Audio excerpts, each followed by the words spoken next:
vie éternelle une fois sauvé, toujours sauvé. Il est écrit dans 1 Corinthiens 15 du verset 1 à 4 qui dit: de plus, frères, je vous déclare l'évangile que je vous ai prêché, lequel vous avez aussi reçu, et dans lequel vous vous tenez, par lequel aussi vous êtes sauvés, si vous gardez en mémoire ce que je vous ai prêché, à moins que vous n'ayez cru en vain.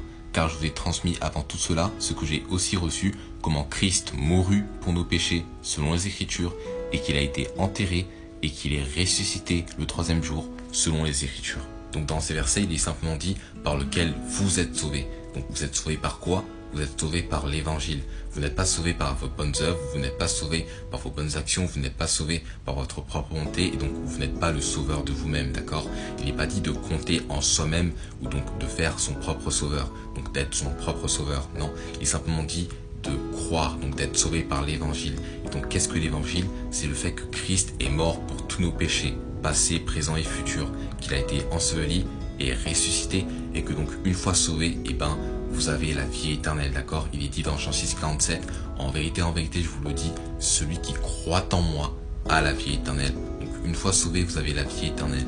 Et donc le mot éternité signifie sans fin, qui ne s'arrête jamais. C'est infini, d'accord? Donc une vie qui est éternelle, c'est une vie qui ne s'arrête jamais. Et donc ce n'est pas une vie qui est temporaire, d'accord? Si c'était une vie qui est temporaire, Dieu nous l'aurait déjà dit.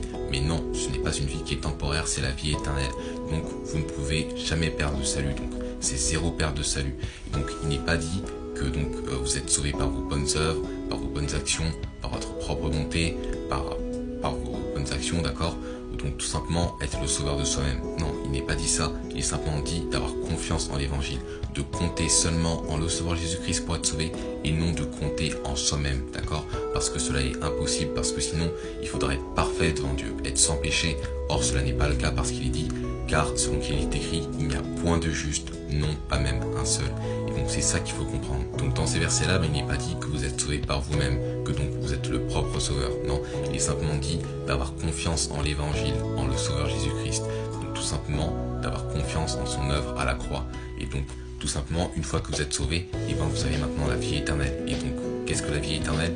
C'est une vie qui est sans fin. Donc une fois sauvé, vous avez la vie éternelle qui est devant vous.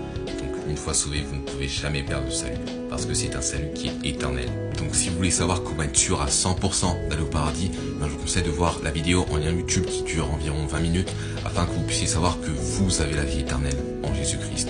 Que Dieu vous bénisse, bonne journée, Amen.